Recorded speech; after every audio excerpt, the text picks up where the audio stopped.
opening statement from both universities. Very well. Does the University of South Australia wish to commence? Thank you, Chair. I'd like to thank the committee for the invitation to appear today and for its engagement with the creation of the new Adelaide University and review of the proposed legislation. As I have said elsewhere, this is a significant moment in the history of higher education in this state. The University of South Australia and the University of Adelaide are seeking Parliament's support to enact and create a new university which our institutions have envisioned together, and to evolve and strengthen our contribution to this state. For UniSA, this is a moment of change and evolution that is in keeping with our history. While some commentators are querying why the change and why now, for UniSA we have known nothing but change. We have consistently adapted to deliver what we believe the future of the state requires and needs of us. From the earliest days of the colony, we trace our history through the School of Design, the School of Art, the School of Mines and Industry, and the various teachers' colleges and the Institute of Technology, to the modern formation of the University of South Australia. All of these institutions shared the mission to bring new advanced levels of knowledge and capability to the evolving industry and professionals of the time. Today is no different. In proposing through this legislation to create the new Adelaide University, we see a clear and direct continuation of the UniSA story, as well as that of its antecedent institutions, in providing a new leading, relevant and engaged institution of higher learning for this state. This is an evolution and change that has occurred regularly, and in fact it could be noted that the last 30 years of relative stability and lack of structural change in our state's higher education sector has been unlike the many decades previous. But we believe the time for necessary evolution has come again. I could not be prouder of the work our university councils have done over the past nearly 2 years to reach this point. The Council, as it has always done, and embodying as it does a wide cross-section of our university community, including staff and students, and the broader South Australia community, with members from various professional sectors, government, private, young and old, has had its mind well focused on the future, while acting in the very best interests of the university. Just as the first UniSA Council in 1991 projected a future that we hope we've gone a long way to delivering over the last 32 years, in developing this proposed new University Act and in seeking to now build a new institution embodying outstanding shared goals, which we have advanced collaboratively with our partner, the University of Adelaide, our minds are very much on the future and its needs, not the present. We have been mindful of our responsibilities in this regard. Our council processes, which while necessarily sometimes less open than would normally be our normal conduct because of the commercial nature of our discussions, have been both rigorous and focused. I again thank publicly our management teams led by the Vice-Chancellors for the way in which they have conducted an exhaustive and thorough feasibility assessment and furnished our councils with high quality and in-depth analysis. This work, the proposal to create the new Adelaide University, the case supporting it, the compelling vision advanced for its future, the plan to best transition to it, and the evaluation of risks and benefits therein, has all been overwhelmingly endorsed by our council. The Act, which is now before this committee and the Parliament, reflects another element of this good work. Our starting point has been to build from the Act of the University of South Australia as one of Australia's most contemporary examples of university legislation. And within this new Act, we can see outlined a contemporary mission for the new institution that is based on excellence, equality of access to higher education, close connections with industry and the professions and the community we serve, together with strong and clear governance. It is indicative that much of the mission of the new university and its language is informed by and reflective of that emerging from the federal government's Accord process. Last week, I attended a workshop in National Parliament with both Vice-Chancellors, Minister Jason Clare and members of the Accord panel. And from the discourse therein, I fully expect the new Adelaide University will be at the forefront of delivering on the new priorities and directions laid out nationally for the tertiary education sector. Our universities have reached this juncture of their own volition, through rigorous interrogation of a concept and through the execution of our legislative duties under our respective acts. We are not agencies of government, we are autonomous bodies corporate, advancing a request to Parliament to enact new legislation in the best interest of our organisations, and we would contend the wider state. This is an outstanding opportunity for our state and our community, and one to grasp now. The prospect of delay would have irreparable consequences for our organisations, our staff and students, and frankly, the credibility of higher education in this jurisdiction. And so I encourage you to grasp this opportunity and advance our legislation so requested. The process that will flow from here on after will be exemplified by engagement with our staff, students, alumni and other stakeholders as we give life to the proposed legislation through the work we undertake together to build this new institution for South Australia's future. Thank you.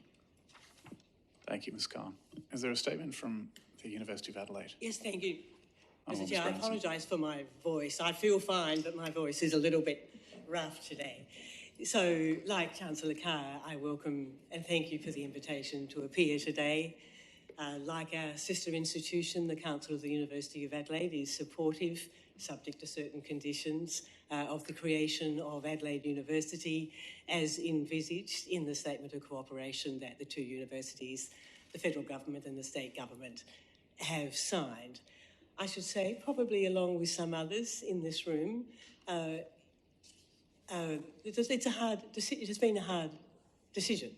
Our history is somewhat different from that which Chancellor Carr has outlined for the University of SA. Next year, the University of Adelaide will celebrate 150 years since it was established. An existential decision for this university is not an easy one to take, so you can know that our support is based on very careful consideration of strategic material, and it is material which has satisfied us that it's in the best interest of our university and of the state for Adelaide University to be brought into existence. But, Mr. Chair, I thought it might assist some of your members, perhaps I hope all of them, if I briefly go through the timeline of the way that the University of Adelaide has handled approaching this issue of a potential merger. So ahead of the last election, as you will know, the then opposition published a policy statement with respect to the higher education sector here. It was called, in its title, a merger paper. It was clear to us at the University of Adelaide that this wasn't something that we could simply put to one side. It was an ambition of that paper to have a top 100 university in South Australia. And you only have to look at the rankings of the three public universities in our state to know that if you're talking of a merger to create a top 100 university, you're talking about the University of Adelaide merging with one of the other universities. It would be the only plausible way of getting a top 100 university by merger. So, of course, we commenced to think very seriously about the strategic implications of the policy of the then opposition. A brief timeline, just for the interests of the members, is that by the 14th of February 2022, we had the first strategic meeting, joint management and council meeting at the University of Adelaide to discuss how we should prepare ourselves, should the opposition become the government following the election. How were we to identify the really critical strategic steps? How would we engage ourselves in discussions touching on this potential merger? we had in that group not only the Vice-Chancellor and his Chief Operating Officer, but also, of course, I was there with the then Deputy Chancellor, Mr David Hill, and two other council members with particular expertise relevant to a potential merger. One was former Senator Amanda Vanstone, and the other, the now Deputy Chancellor, Mr Ken Williams. Earlier than that, I had asked the Vice-Chancellor to have some internal work done on if we were to decide that we should seek to merge, would it be in our interest to look at either the University of South Australia or at Flinders University? That work was done, and the advice that came from that is that there was no compelling feature that suggested the case for merging with one of them would be appreciably stronger than the case for merging with the other. Now, not all that long after that meeting, just a month later, the election was held, and the opposition, whose policy we were cognisant of, became the government of the day. Only approximately 9 days later, we had the first council meeting that had this topic on the agenda. It, of course, had been organised because of its inherent importance ahead of the election being held. And at that meeting, we devoted very considerable time to identifying what were the big strategic issues facing higher education, internationally as well as nationally, and in particular, which of those issues particularly touched on the University of Adelaide. We received a briefing from an external expert on those critical matters, the trends in higher education internationally and in Australia. On the 12th of April and then the 24th of May, so 2 full-day meetings of our council meeting with senior management and some senior members of the professoriate who were not in senior management, we had full-day workshops considering the strategic material that impinged on the issue of a potential merger for the University of Adelaide. At a meeting on the 27th of June of 2022, Council authorised me as Chancellor to establish an oversight group to oversight the work being done by senior management around a potential merger, and authorised the Vice-Chancellor and I to explore on a without prejudice basis the interests of our sister institutions in the state in potential of merging with the University of Adelaide. For practical reasons, the Vice-Chancellor spoke with his colleague at the University of SA. I sought a meeting with the Chancellor of Flinders University. His availability meant that that meeting didn't take place until the 10th of August of last year. I had a meeting with him. I explored with him the interest of Flinders University in merging with the University of Adelaide. He indicated that it was not their interest in doing so, that they thought that Flinders was operating well as it was and they didn't seek to be part of merger discussions. I closed that meeting by saying that things were moving relatively fast and that should he change his mind after discussion with his leadership team at Flinders University, he should feel free to ring me at any time, but it would be helpful if he did it relatively soon. I made it plain that his Vice-Chancellor, Professor Sterling, should feel free to ring our Vice-Chancellor, Professor Hoy, at any time to discuss potential merger interests.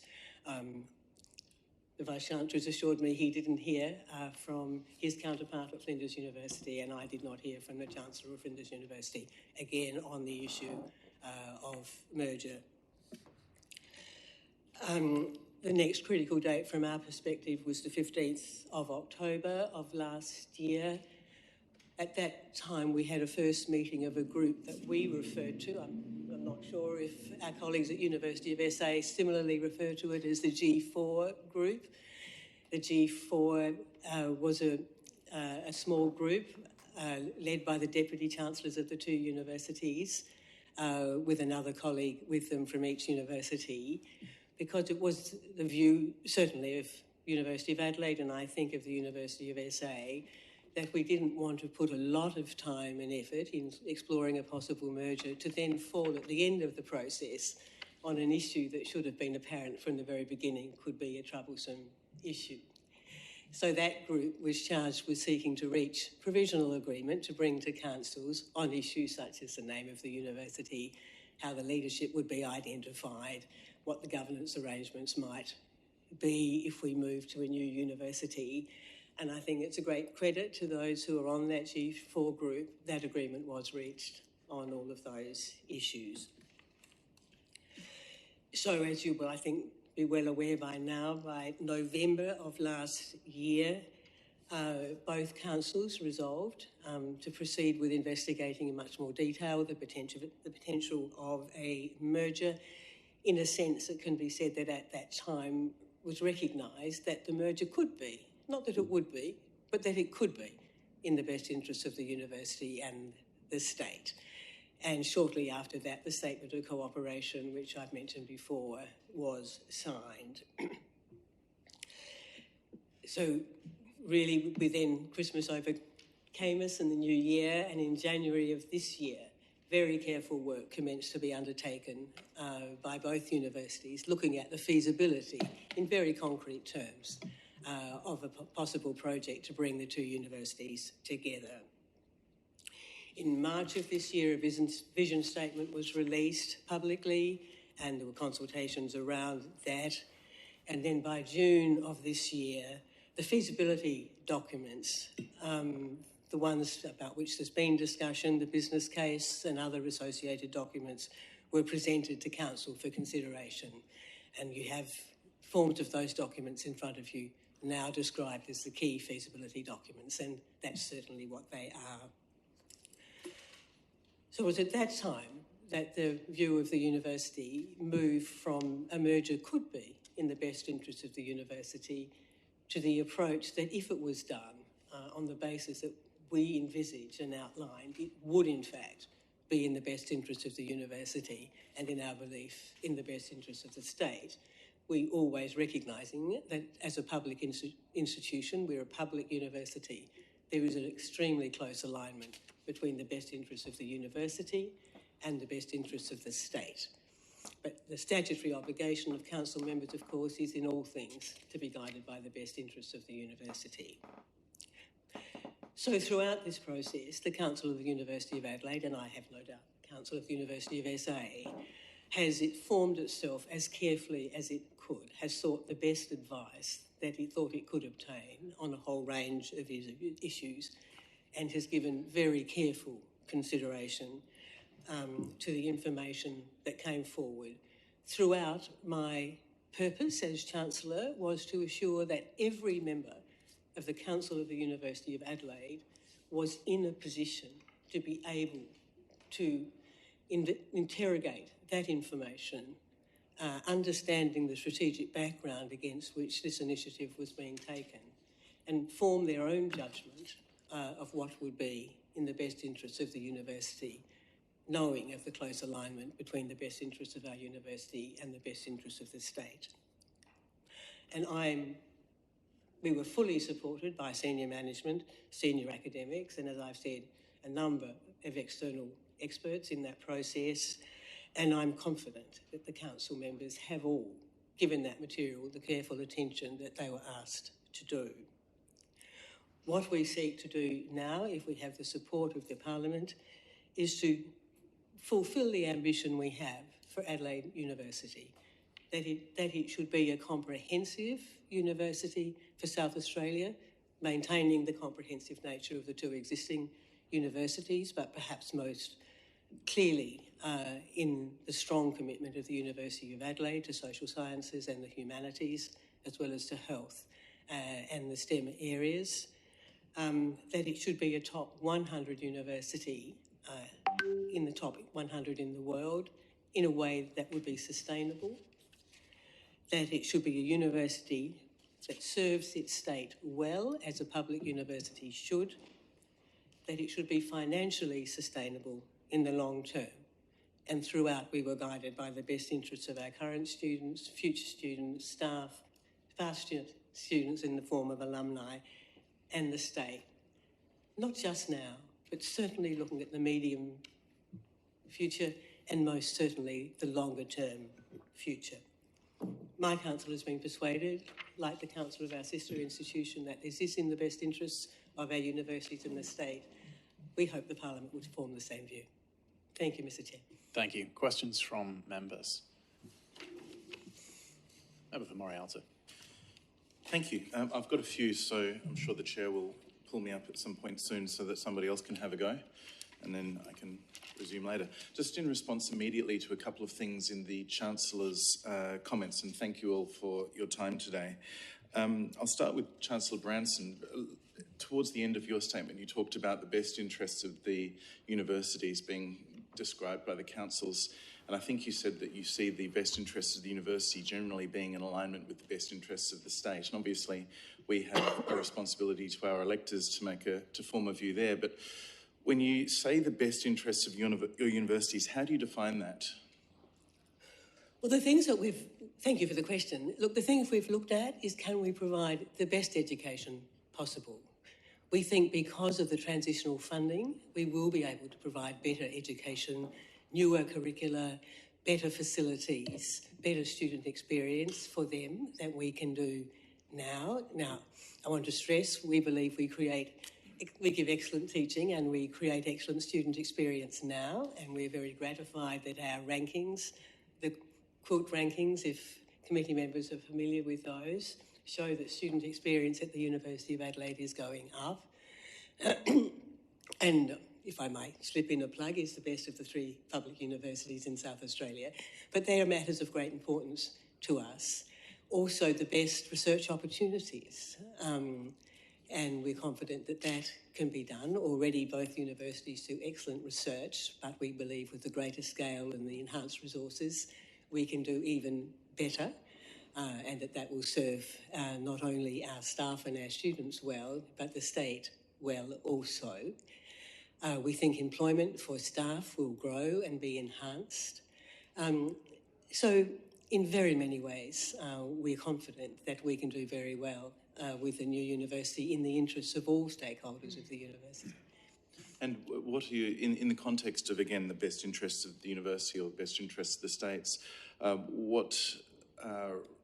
how would you characterise the role of a merged university as benefiting students more than capable of being benefited by the 2 separate institutions, with or without the additional state government support? Well, look, it may be that the Vice-Chancellor would like to add to what I have to say, but can I just say that I think new enhanced curricula would be something that every university student would be impressed by. There are particular principles informing those new curricula, such as that not only must they be modern and cutting edge, but they must be fully underpinned online. They must be modular, which is that, years of study can be stacked to create different outcomes, but, starting from more basic qualifications through to more serious, higher level qualifications, and that it will be done in an environment refreshed by the merger. But may I ask the Vice-Chancellor if he wishes to say more? Thank you very much, and welcome to everyone.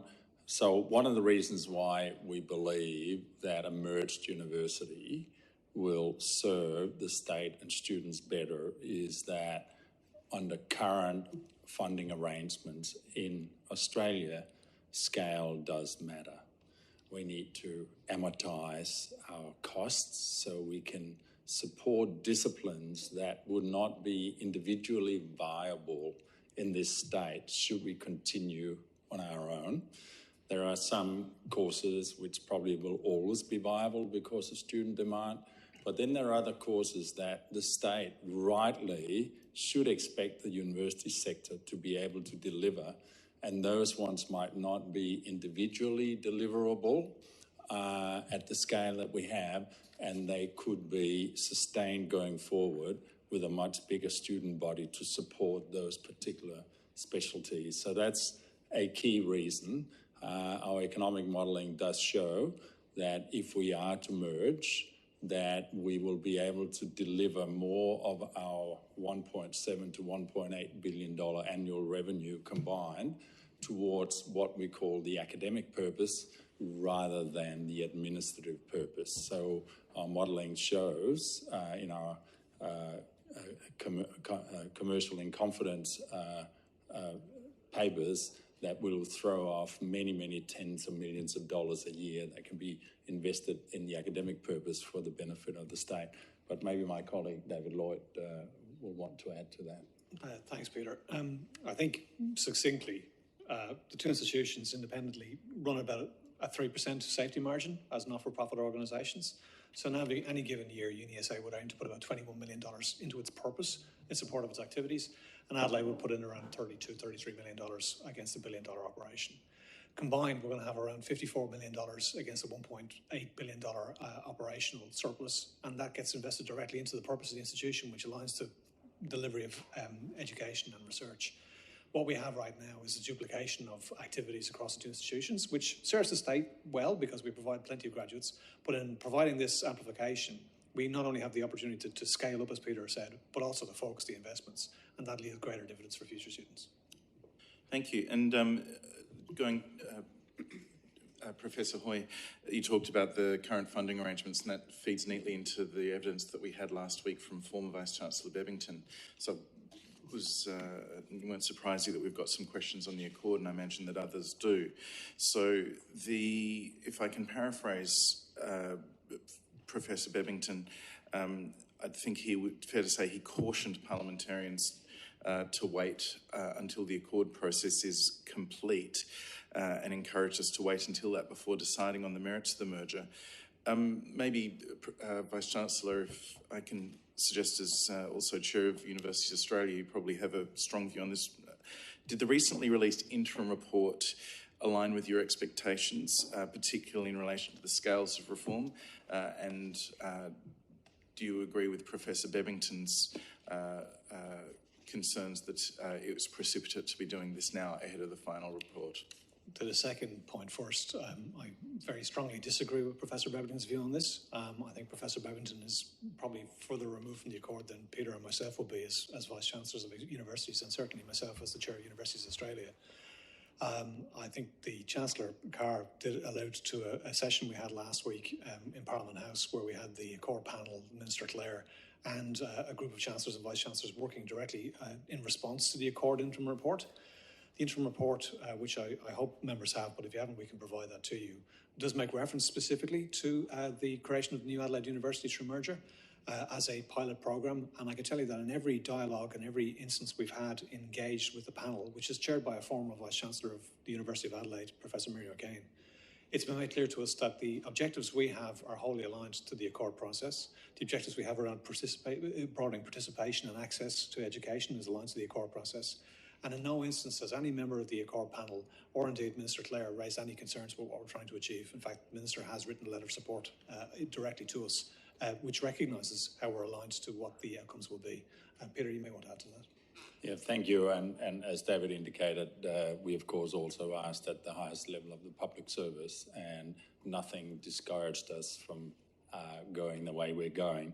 I might just take the opportunity to read out from page 119 of the interim report of the Accord.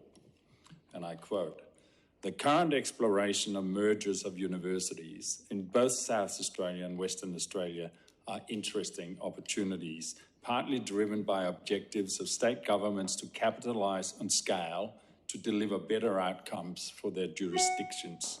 While the outcomes of these processes are still to be finalised at the time of writing, it has reignited important debate that could lead to stronger state and national system outcomes."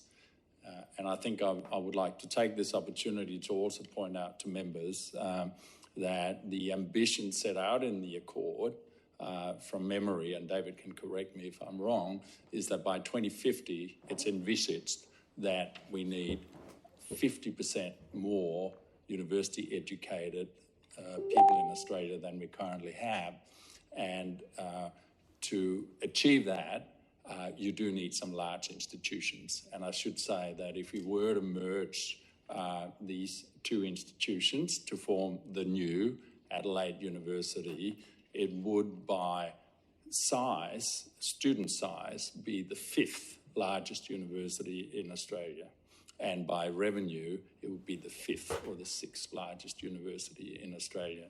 And importantly, I think some people, perhaps including Warren Bebbington, would talk about the dangers of rankings if you get too big, with reference to what you might see in North America. Well, it just happens to be that the 5 best ranked universities in Australia globally are all the 5 largest ones. It is not tenable to compare an Australian situation with an Ivy League situation. For example, if you look at Harvard University, Princeton University, and Yale University, which many people say they're very small in one sense. They don't educate many students. Between them, they only have 25,000 students, undergraduate students, maybe 28,000. So let's say 28,000. If you think about the American economy, it has about 13 times bigger population than ours. If you translated that into the South Australian context, we would have about 165 undergraduate students, and everybody is talking about a skills shortage. You don't solve it by being very small, but you can afford to be small if you have an endowment of 50 billion US. Put simply, those 3 universities, Princeton, Yale, and Harvard, between them have $185 billion in endowments. That means that at 7% investment return per annum, they would actually return $215,000 per student. Under Australian conditions, you will probably see that the endowments will return, in the case of our university, $560 per annum. So to compare those 2 systems and say that they are, you could emulate them, yes, we could, if we could find 50,000 people who would be prepared to donate $1 million each to the new university. So under Australian conditions, what we are proposing here makes, in our view, sense for the individual institutions and for the state. I just have a supplementary on that. Professor Hoy, when you've talked about the 5 best ranked institutions in Australia also being the large, can you just for the record say which institutions they are, but then specifically what ranking measure you've used for that? So if you look at the 5 institutions that I talked about, they are the University of Melbourne, the University of Sydney, Monash University, University of Queensland, and University of New South Wales. They're the 5. And if you look at their revenue, Melbourne University, Monash University of Sydney University have revenues of about $3 billion. UNSW about $2.5 billion, and University of Queensland $2.2 billion. And that compares to the $1.8 billion a merged university here would have a couple of years after its formation. And when I talk about the best ranked, thank you, I'm adding the 3 rankings that most people look at, which are the academic ranking of world universities, the so-called Shanghai Xiaotong ranking, the QS rankings, and the Times Higher Education rankings. And if you put that placing together and divide it by 3, that's how it comes out. Thank you. Supplementary, Chair. Very well. Thank you. I'm just wondering if we could touch on some evidence given yesterday, which stands in contrast to the evidence given by the former Vice-Chancellor, and to paraphrase the evidence of Mr. Phil Honeywood from the International Education Association. I think it's fair to say that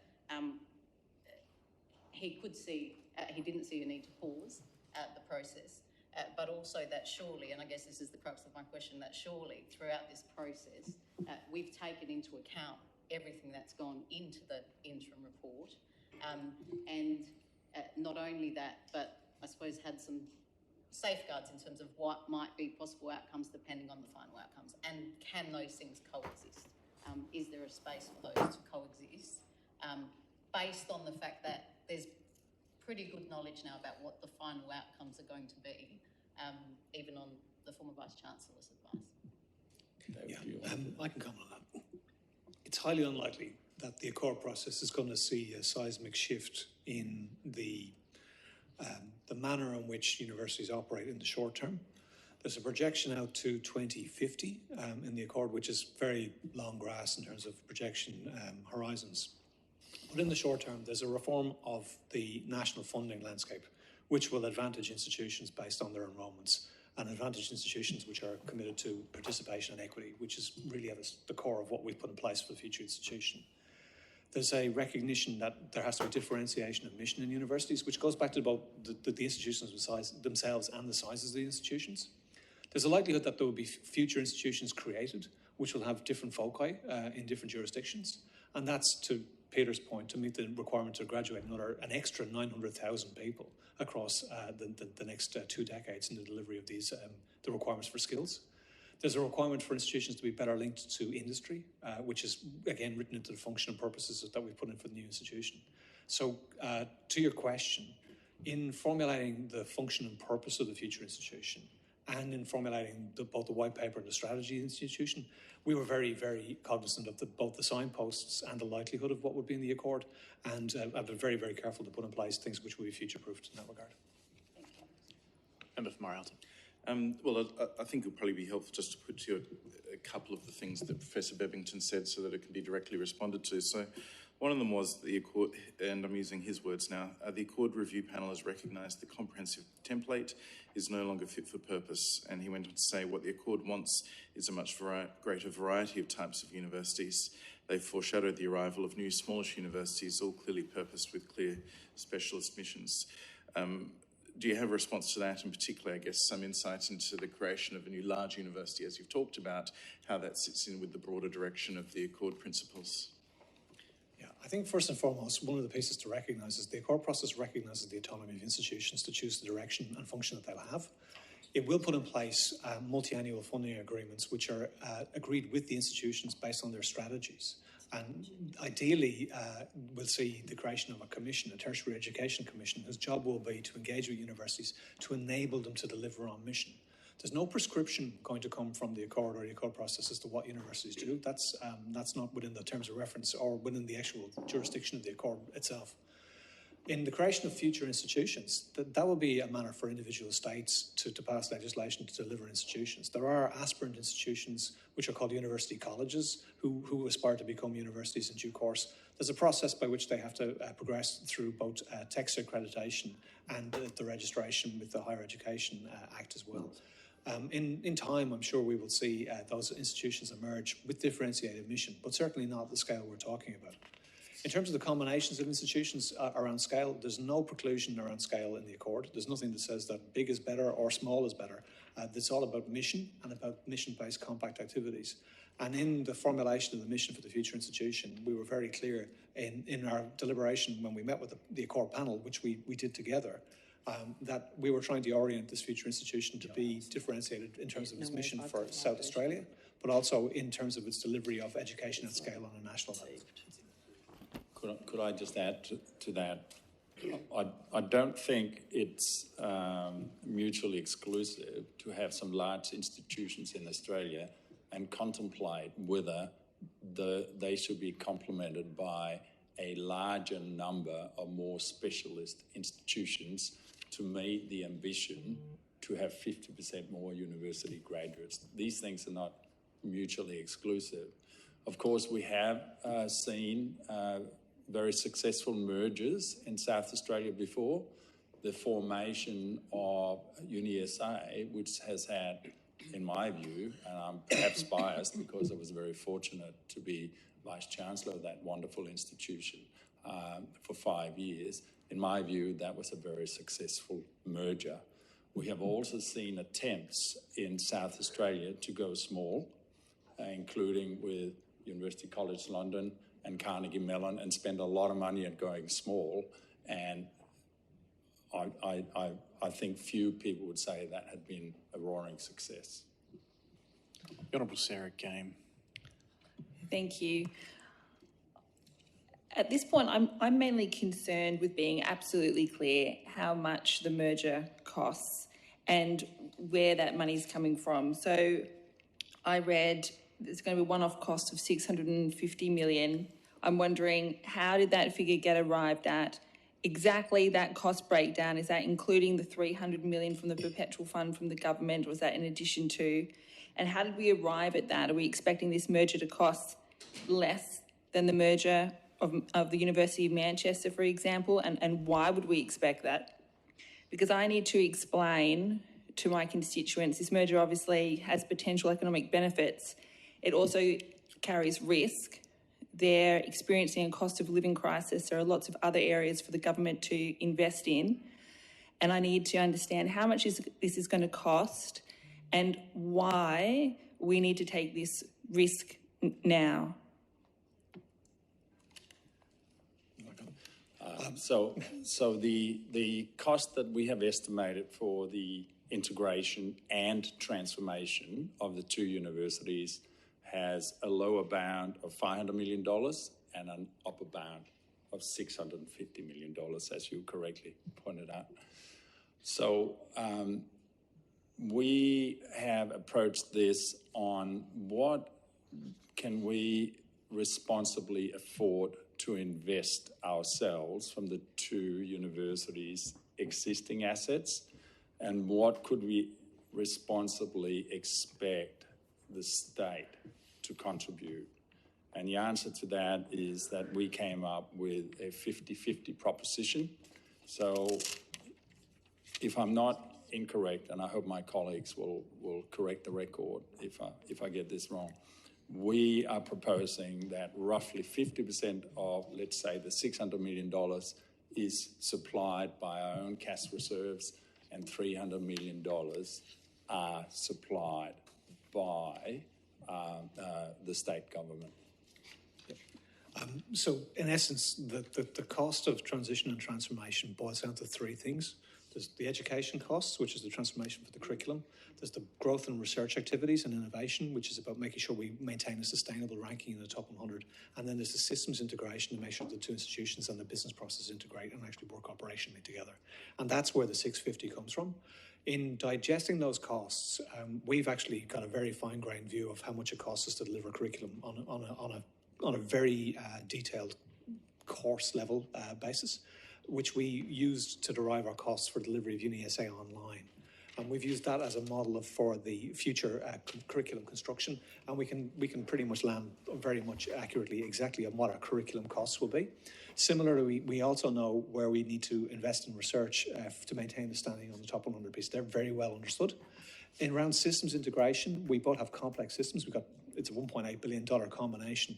We've taken external advice on the costs of integration in terms of the level of activities that we need to do to effect the transition we want to effect. At its simplest, if we wanted to, you could make a decision to choose between one university's entire operating system or another, but we've settled on the principle, which is about augmentation. We recognise that we've each got good systems, but we can do better, and so that's where the additional investment comes in. When you take that breadth of cost across those three domains, that's where you get to the 650, the 550 to 650, 500 to 650 boundary. And we did back and analyse that to the previous evaluation of potential amalgamations, which we did in the past. And you'll be aware that at that time, the institutions made a decision not to progress. And that was because at that time, we didn't believe that the outcome was going to be in the interests of the institutions. What's different this time around is we have a far more detailed business plan. We have a very, very clear and agreed vision for what we want to achieve. And we've got an achievable time horizon across which we can deliver it. We have engaged with the government in good faith to de-risk that. And the provision of the funding that they have in place, both the perpetual funds offset direct transition costs. So we are reliant on those perpetual funds to underpin our delivery of the transition and the transformation, but also direct cost investments through the acquisition of the land.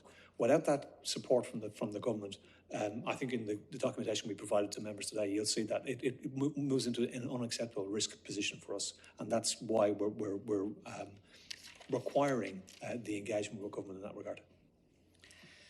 So just to be clear, you're anticipating that this will cost less than the Manchester University merger? And can you just explain to me, so I can explain to my constituents, why that would be? Yeah, I understood you've had evidence that Manchester cost £1 billion. I have not seen evidence that Manchester cost £1 billion in any way, shape or form. 1.3. So we do know that the investment that were put in place, I think at the time, was around 300 million sterling, which was invested over a 7-year horizon. And I stand to be corrected on that. In the way in which we are affecting this change, we've got ample evidence that both the curriculum research and transformational systems costs will come in on the budget that we have in place. And the Auditor General's report 2023 showed there's a significant difference between the cash and cash equivalents between the two universities. Can you help me to understand how that difference came about and how big a factor that is in the decision to merge? I can tell you it wasn't a decision to merge, so we didn't look at the cash position of the institutions as being a driver for this. In making the determination in the University of South Australia's instance, it was whether we could advance the mission of UniSA through the creation of a new institution and take ourselves further faster than we would. We have modelling which indicates quite clearly that the future university will be ranked in the top 100. UniSA sits well outside the top 200 of any of those rankings right now. If we spend all the money that UniSA has in the bank right now in pursuing that goal, we wouldn't be sustainably positioned in there. So one of the outcomes for a UniSA perspective is an institution with the same mission at a much higher ranked level. The cash balances differentiations really boil down to the way in which universities have chosen to invest over the last probably 3-4 decades. And in UniSA's term, we were investing our, well, I guess the word, we were depositing our surpluses with the view that we were going to position ourselves from the McGill campus into the city. So we were actually accumulating the cash for investment in a large construction project, but also around curriculum transformations. Adelaide would have had a different cash balance for different reasons. Can I add to that? So first of all, the asset base of the two universities are very different. Yes. Their current cash balances are very similar, but because of the very research-intensive nature of University of Adelaide, a larger proportion of our cash balance is committed to research where we have earned the income in advance. But additional to that, the University of Adelaide has an endowment that is, depending on how the share market is faring, in the order of $375 million, and University of South Australia would have something that I understand is in the order of $30 million. So we're bringing different strengths and weaknesses to this, mostly strengths. So, and as they say in plant breeding, you can actually get hybrid vigour. We believe we'll get hybrid vigour through this. And to talk about it as a cost, I would prefer to talk about it as an investment. We're calculating that by 2034, this new university would put an additional $500 million into the local economy.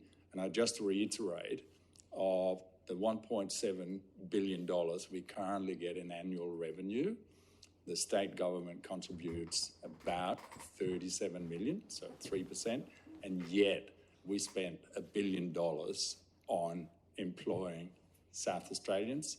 We spent hundreds of millions of dollars in infrastructure. People will see the two magnificent biomedical sciences buildings down on North Terrace that probably cost $250 million each. I hypothesize if we had merged at an earlier stage, we could have done the same piece of work for $400 million. Somebody who's an expert would have to confirm that.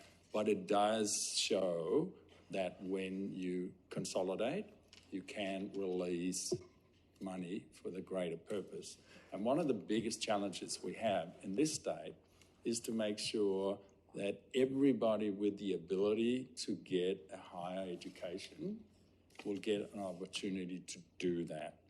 And if we're going to do that, we have to combine the best of our two universities at scale to make a dent in a relatively lower educational attainment in our state than we see in most other eastern states.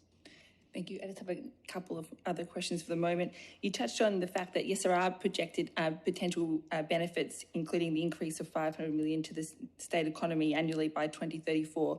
I just wanted to be clear, is that the bulk of that's expected to come from the 6,000 extra international students that we're projected to have? And if that's the case, do you see any potential risk with that, considering the pandemic that we faced recently? And can you just explain where the rest of the money would come from? Because I'm understanding about 360 million would come from the international students. And then I just want to be clear about how the extra money is being injected into the economy. Yep. So it's a combination of international students, research revenue, and the actual ancillary activities of the institutions. So as Peter pointed out, we bring in the majority of our revenue from outside the state and largely from private sources if you take the contributions which come from students themselves, but also in terms of competitive research grants.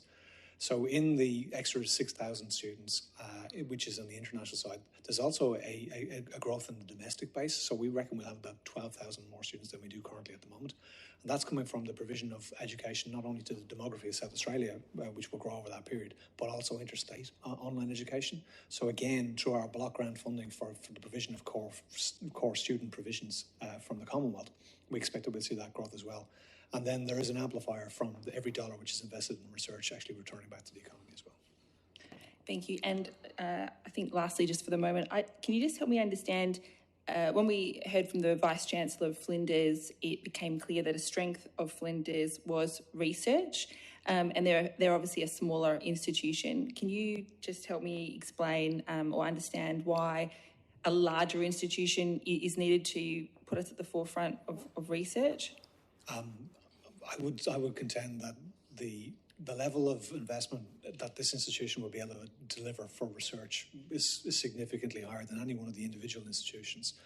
The translation of that to benefit in terms of its positioning for economic growth would be higher than any of the individual institutions. And every institution contends that they do deliver on research, and certainly Flinders has a great track record. The scale of this one is significantly greater than would be achieved by Flinders in the short term. Maybe I can just add to that. First of all, I think this state has three good but smallish universities. The per capita performance of the universities is good.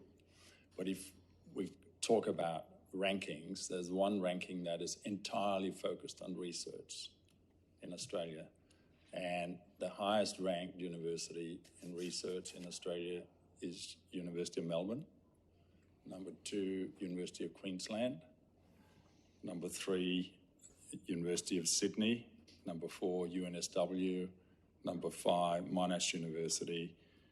Number 6, the Australian National University. Number 7, University of Western Australia. And number 8, University of Adelaide. So in that game, scale matters. It's you can be very good per capita, but if your per capita is very small, you don't have national and global visibility. And that becomes an issue when you try to retain individuals in this state to study at a university here. It becomes an issue when you want to attract international students, and it becomes an issue when you want to attract major international players in industry and business. They need to know that there is a steady supply of highly skilled people. That is the sine qua non for being successful if you want to set up business. And I think South Australia can benefit from that greater visibility. Just really quickly, lastly, can you just be absolutely clear about, with the new university, at what point will there only be one Vice-Chancellor, and is there any agreement about the salary of that Vice-Chancellor for the new uni? Under the heads of agreement between the institutions, there's a transition council put in place in the first instance, and then the transition council will endure until the end of the first year of operations. So that's the end of 2026, and they have an obligation to undertake a competitive global search for a future Vice-Chancellor during that time period. So that's the time frame, and whatever they choose to pay that person will be a choice of the council. Thank you. Honourable Tammy Franks. Thank you. I have a number of questions, but and I imagine we're not going to get through all of them. There will be some that I'll put on notice, Chair, but I'd actually just like to go back and start from the beginning here and touch on what Chancellor Branson mentioned. We're here because the Labor Now government in opposition made an election promise, and you were alive to that and scheduled it into your meeting 9 days after the state election on the agenda. Now, that election promise was that Labor in government will establish a university merger commission to chart a path. It will include the leadership of the 3 universities and be headed up by an eminent commissioner with higher education experience. Its task will be to determine how the state can best be served by the university sector. What happened to that particular proposal? Was that on the agenda of your university councils? Thanks for that. In the early stages, we were being guided by the policy document as to what to expect, and we were preparing ourselves as best we could to participate in that inquiry process if it went ahead. And to do that, of course, we had to know strategically what we thought the best outcome for our university would be. So, of course, we looked very carefully at the things that I identified, what were and are the strategic issues facing universities, because you can't really participate in an inquiry unless you are persuaded of the outcome you think is the best that can be achieved from that process. There was a time when it became apparent to us, because I think of advice from people in the government, that were there to be agreement between universities, then there would probably be no need for the commission to be established. When was that time and how was that communicated? I'm not sure that I can remember exactly when we became alert to that. Was it before or after you spoke to the Chancellor of Flinders University on 10th of August? I was aware of that before that time. So prior to speaking to Vice-Chancellor Sterling, the government had already indicated a different course? Well, I can't speak of what discussions with Vice-Chancellor Sterling, but I spoke to Chancellor Gerlach, and I know that at the time I did, my belief was that if we reached an agreement to merge with one or other of the state's public universities, the government would not press the Commission of Inquiry. I'll just go on to continue the Labor document, which was their election promise. It admonishes Premier Marshall for not showing leadership towards foundering merger discussions previously. It says, in the words of the now Premier, Peter Malinauskas, "I will take a very different approach. I won't stand on the sidelines when South Australia's economic prosperity is at stake. The state should not start this process with a view about which universities should merge, nor which universities should teach what degrees. The role of the state government is to determine what our collective interests are as a state and are as South Australians, and that is where the process should start." So how did it, this didn't come from the universities that the commission was dropped, it came from the government themselves? That's certainly my understanding to be the case, but this is a matter I think that will need to be explored with the government, not with us. I would love to have the Premier sitting before and ask him some questions as well, but right now the first opportunity we've had as a parliament to understand why the Malinauskas government took one election policy to the election and then suddenly changed course. We've been led to believe perhaps that came from the universities. So I'm interested to rule that possibility out or find what the nuances are here of when these decisions were made and in what framework they came about. It's not in the power of universities to decide whether a government goes ahead with a committee or not. You really have to explore that with the government. So it wasn't the universities that rejected the Commission of Inquiry then? No, I can tell you that. I can say absolutely not. Love you to tell me that. We don't have the power to do that. No. When the institutions began their conversations, it became quite clear pre-November of last year, 2022, that we had both alignment and, I guess, a feeling that we could deliver something which would be in the interest of both institutions. At that stage, when the institutions brought that through their own processes, the councils in November, we communicated to the Premier that we had actually reached an agreement in principle to enter a feasibility stage. And it was at that stage that we had a formal communication that the commission would be deferred. It was deferred publicly by the Premier in December of 2022. And the deferral date was only until July of this year to allow the institutions to deliver the feasibilities. If our feasibility study had returned an outcome which didn't support the path which we're on now, we would have entered into commission. So the Commission of Inquiry would have started in July this year had that process not come to this. Thank you. That's actually very useful information, particularly as a Member of Parliament who is looking at having to vote on the draft bill. I will also just note there is something that is on this page 2 of that election policy document, which says, the harsh truth is that each of our universities alone are too small and too undercapitalised to make it into the list of top international universities. They simply don't do enough large-scale research to be recognised as world-leading, and that is holding our state back. And yet the evidence we've heard, and my understanding is that University of Adelaide is indeed in the top 100. So the answer there is stably, and in the future, it's highly unlikely that a university with our relatively modest endowment and our relative size would be able to stay in there. The world is moving very fast. There are economies which previously did not have the capital to invest in their own systems, which are doing that very strongly. So from memory, in 2012, 53 of the world's top 100 universities in the research rankings were US. That has dropped to about 39 in 11 years. In 2018, there were 2 Chinese universities in the top 100. There are now 7. So as the world moves from, quite frankly, being a rankings game that was played out by privileged nations of relatively high GDP per capita, as it moves towards emerging nations with stronger and stronger economies, then it is very, very unlikely that a university of our scale stably can stay in the top 100 under our funding conditions. So your evidence is that you would think in the future staying in that top 100 would be a challenge, although the statement actually said to make it in. So well, it's not my statement. Yes, I know. I'm just saying. So you would, I certainly find that interesting.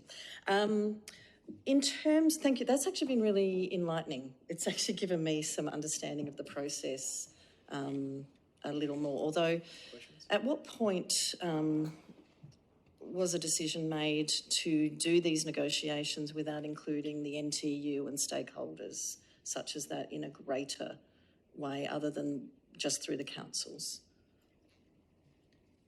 I'm not sure where that question is directed, but perhaps it is to the University of Adelaide first, and then to the University of South Australia. Professor Hoyle, Vice-Chancellor, do you wish to answer? Whoever wishes to answer. So from my perspective, the following observation has to be made. There is only one body that can decide whether university mergers happen or not, and it's not the universities. It is Parliament. We are governed by acts of Parliament. So that's number one. Number two, if universities were to form a view about whether they would support mergers, there's only one place that decision can be made, and that is at the governing body level, chaired by the chancellors. So we, I think rightly, looked at what was happening in our environment, and we decided to do our own investigations of the pros and cons of mergers, and that happens at the university level.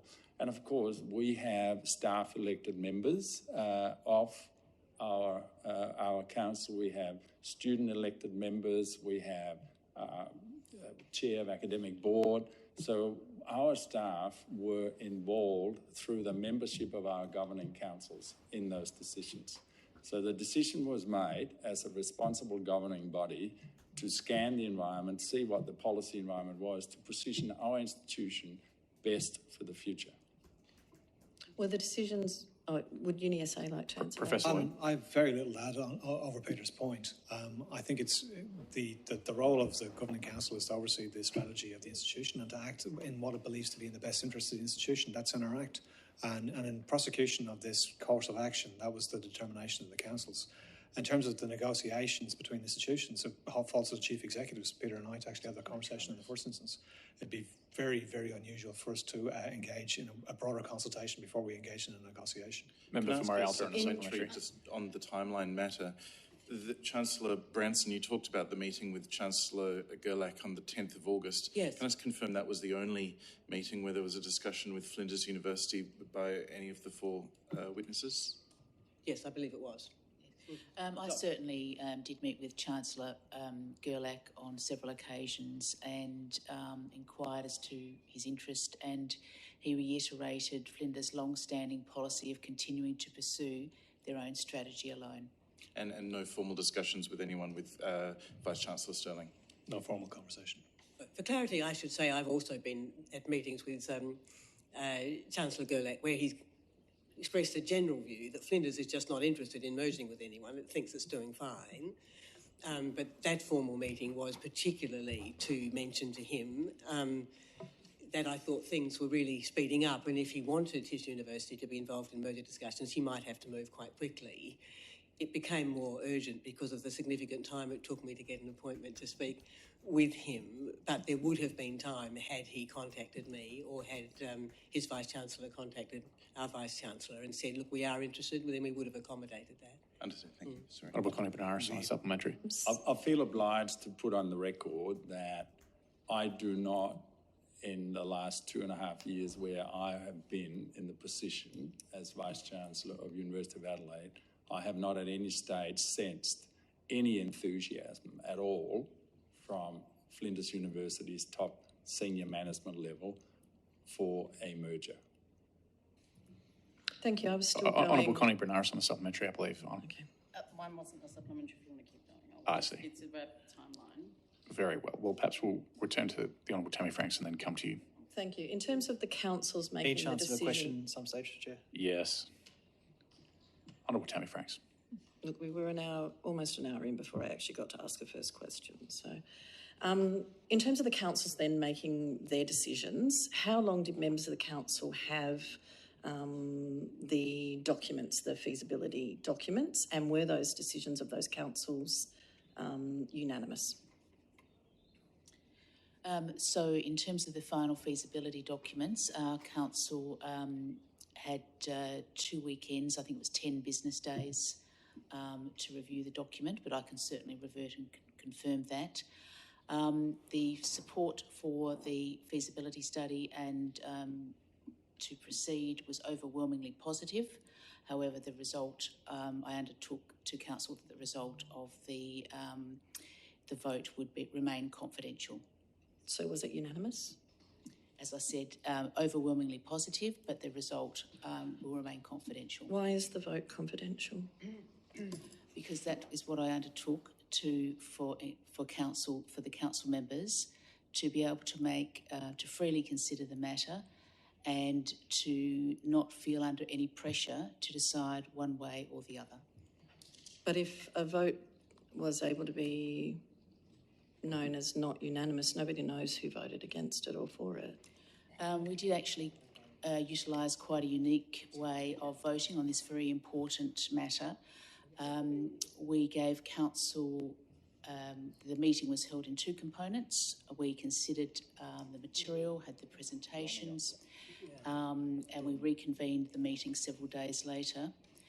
During that time, council members had 4 days in which to reach their decision, and the voting was done electronically using a confidential voting system that we use for university elections.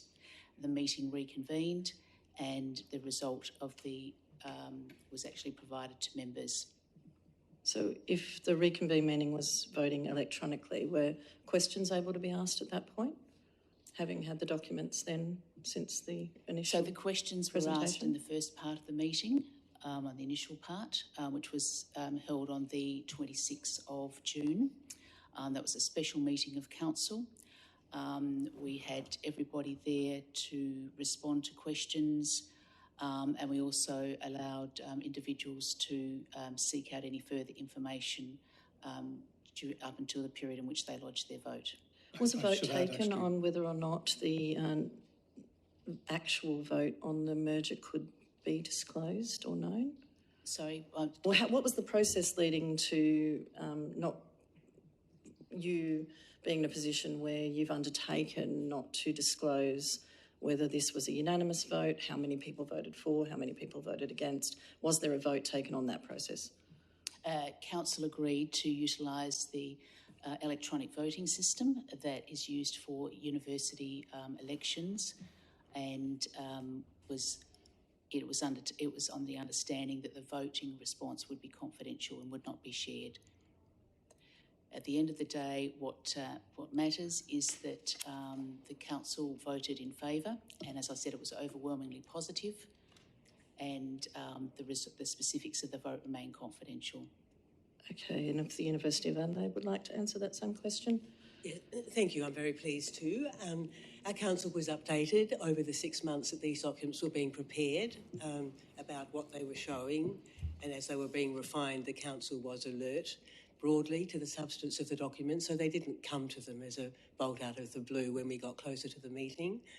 Ahead of the meeting, I think approximately 10 days ahead of the formal meeting, we had an informal meeting of council that we called a workshop. The whole council was invited, and I think they were all there, but if not, virtually everyone was there. Those responsible for the final draft of the documents were there, and they were taken through the documents with great care. Any questions they had about them were answered. Our papers, I think, for that meeting went out one day ahead of the papers going out for the University of SA, but that was just the final form of the documents. The councils were being kept up to date as the documents were being brought into existence because their content was, of course, so important, and had it been that a business case couldn't be satisfactorily made, or for some other reason it wasn't feasible, council would have wanted to know at the earliest possible opportunity. At the meeting itself, I explored with council whether they wish to have a confidential vote. Our rules allow for that, and nobody sought it. And at the end of the meeting, no member of the Council of the University of Adelaide opposed the resolution. One member abstained from voting. Thank you. If I may, Mr Chair, just to add, I should just highlight that it was very much an iterative process with numerous documents presented to Council over a period of months, and like the University of Adelaide, we also undertook a detailed pre-meeting workshop. Thank you. Michael Brown. Thank you, Chair. Member for Glory. Thank you, Chair. I wanted to ask about the issue of risk, and also specifically the risk of the regarding the investment that the state government has committed to making in the merger, or the university, I should say. The $300 million in perpetual funds, that's to be kept and controlled by Treasury, not by the universities, is that correct? 300 million. That's what's proposed in the legislation. Right. And the $117 million is for the purchase of land at market price from the universities. Is that correct? That's correct. Okay. So the $30 million remaining, that is to be used for marketing to international students. Who's to receive that money? The current conversation with Treasury is that funding will be transferred to the future university. Right. So of the approximately $450 million that's been discussed as an investment from the state government to the universities, only $30 million of that will actually be received by the new university itself. The rest of it will be retained either by Treasury or has been used to purchase land at market prices. No, the $300 million will be put in funds that still sits on the balance sheet of the government. The two land purchases, those funds will be transferred at a time to be decided to the universities for the purposes of doing the integration and the transformation. And the $30 million is to assist us retaining the very, very important $1.4 billion service export industry that international students constitute in a period where we are trying to retain the revenues that we currently get through marketing two brands, namely the University of South Australia and the University of Adelaide into one university called Adelaide University.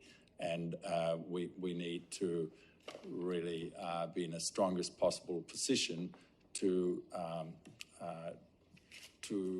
convince prospective international students that this is a fantastic opportunity for them to graduate from a university that stably will be very highly recognised globally because of what it can do as an amalgam rather than two individual institutions that don't throw off the same free cash to invest in the academic The committee's heard evidence from others that we should do everything we can to keep hold of the investment that the state government's making and to prevent it from being sort of, a risk on a new venture. But in fact, the only funds that are going to be beyond the government's grasp, so to speak, is really only the $30 million that's being used.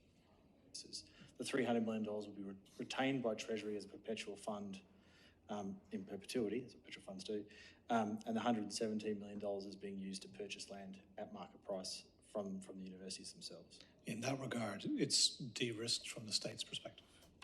So the only real risk there is that the $30 million itself might be ineffective. In terms of that proportion of the investment, yes. The $300 million in funds, $100 million equity fund was advanced by the institutions as a cost we were going to bear. And so the state has taken on that risk, if you like, from the institutions. But from a taxpayer's perspective, it's a de-risked operation insofar as there's no transfer of the cash to the institutions. Thank you. If I may add, the real risk for the government is that you don't have as strong a higher education sector that you possibly can get if this doesn't go ahead. And as you have heard, the 1.7 to 1.8 billion revenue we currently get is contributed at 2.73% from the state. And it constituted in 2022 $37 million at a time where our payroll tax is $45 million per annum. So this here is a very significant anchor institution for the state.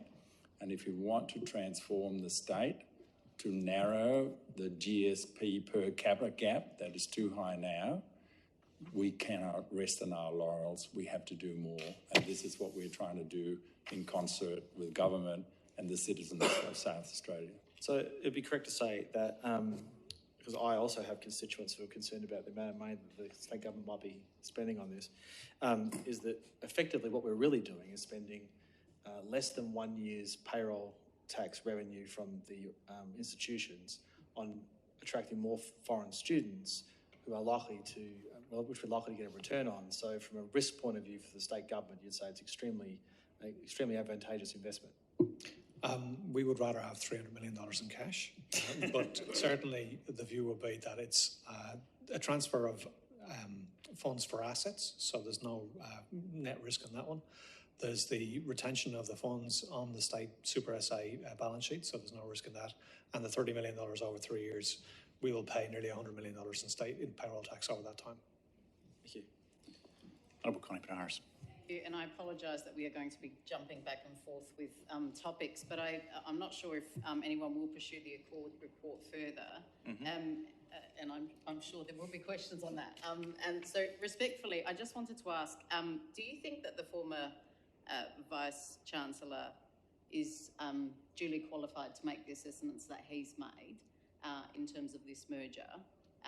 Given that he hasn't been part of the processes that you've outlined today, Chancellor Branson, and for the sake of completeness for this committee, are you able to just outline the previous discussions to 2022 and any discussions that took place with the former government as well in terms of merger opportunities? I think that's important for us in terms of background. I'm sorry, I'm not sure I exactly understand what you mean. There were discussions that were taking place pre-2022 around mergers. There's been evidence around discussions that had taken place pre-22. Oh, you mean the 2018 ones? Yes. Yes, right. yes, sorry. Yes. So firstly, my question around the evidence provided by the former Vice-Chancellor is, given that he hasn't been part of the discussions you've outlined for us today, do you think that is a fair assessment? And secondly, could we have an outline of those previous discussions, to your knowledge, and any discussions with the former government around those mergers? Right. Look, it's not an easy question to answer. It's not that I'm unwilling, but it's not easy. You will understand we had a different Chancellor at that time, and our council has had significant change. I was part of the Council of the University of Adelaide in 2018. Indeed, I was Deputy Chancellor. But the then Chancellor did not have me on the smaller oversight working group. So although I attended a couple of meetings in his absence, I was not closely involved in those discussions. So I can't tell you a lot about those negotiations, but the outcome of them is what persuaded, I think, both of the universities represented here that we didn't want to start such discussions again unless we knew in advance we could reach agreement on the sort of topics that, although they don't seem inherently important, are the sort of topics that can bring merger discussions to an end.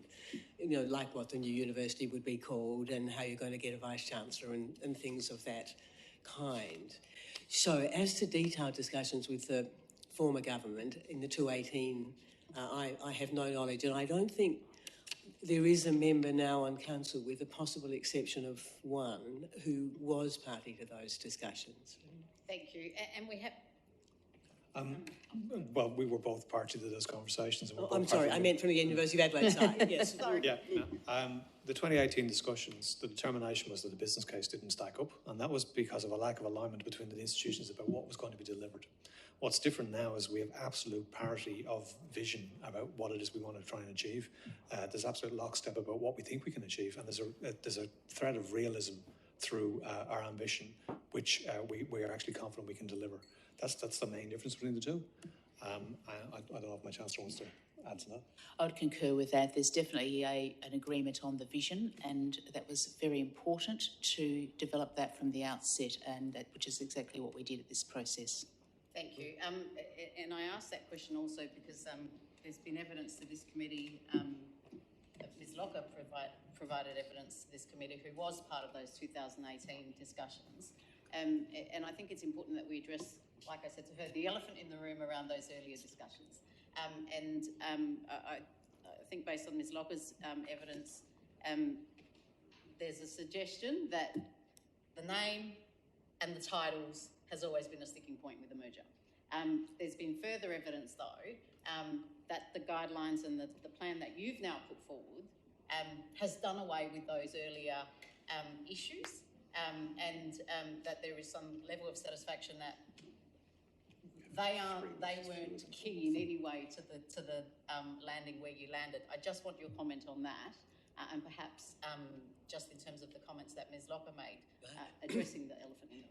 Well, I'm able to say that the question of whether there was an agreement on name didn't ever come to council because the parties didn't reach unanimity at an earlier stage. So it's very hard to know precisely what the councils might have agreed to had the matter gone the full course of these negotiations.